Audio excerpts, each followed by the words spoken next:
Now imagine a large crowd out in the open air, listening to this great teacher. He tries to teach them that men need to live together in peace, and in a great symbolic action, gets them all to break bread and share food together as one community. This was a significant event that later became the famous miracle story of the feeding of the 5,000. However, there was a zealot element, sensing the political interpretations and the messianic expectations. This was a Roman resenting crowd, and they were impressed by the power of Jesus' character and eager for leadership with a focus on military uprising. And Jesus, who could see that they were about to come and take him by force and make him king, escaped back to the hills by himself. In John, it is followed a little later by, after this, many of his disciples left him and stopped going with him. It seems that Jesus didn't want the job that they wanted him to have. Jesus never taught that he was the anointed one, and never taught other people that they would find any answers by looking for that Messiah. Even the first 3 Gospels, written by and for believers years later, remain most reluctant to credit him with any of those claims. In their stories of his arrest, even when he is directly asked, "Are you the Messiah, or are you the King of the Jews?" his replies are, "The words are your own, and it is you who say it." Luke also asks this question, "Are you the Son of God?"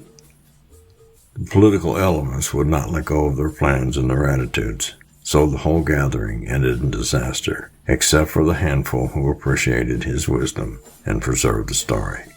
Some of the crowd wanted him to fulfill the role of the promised Messiah, but Jesus was not interested, and feeling let down, many of his followers deserted him. Perhaps this is even the reason he ended up in Jerusalem, not to confront some kind of messianic destiny that he did not believe, but to try and escape from the people who wanted to impose one on him, and perhaps even try a new strategy for communicating his message. Basically, because the old one wasn't being heard, and his people are stubborn. Some political expectations clung to Jesus right through to the very end. Luke's gospel represents one of his followers saying after his death, "Our own hope had been that he would be the one who set Israel free." The same writer in Acts of the Apostles even represents them as asking the resurrected Jesus, "Has the time come? Are you going to restore the kingdom to Israel?" Clearly, there are those who remain dedicated to the nationalist cause and to interpreting Jesus in those terms. He had meant so much to his close followers that they had decided he must have been sent by God. And as he was the original source of authority for the new Israel, he was also identified with Moses, the source of law for the old Israel. Sage and philosopher, healer of the sick, exorcist of demons, prophet and rabbi, worker of miracles, potential Messiah, Son of God, Son of Man, the new Moses. Jesus was surely not interested in confronting authority figures or hierarchies. He was not jealous of their power, or interested in reforming them in any political or bureaucratic level. He ignored them. After all, he knew what had happened to John the Baptist.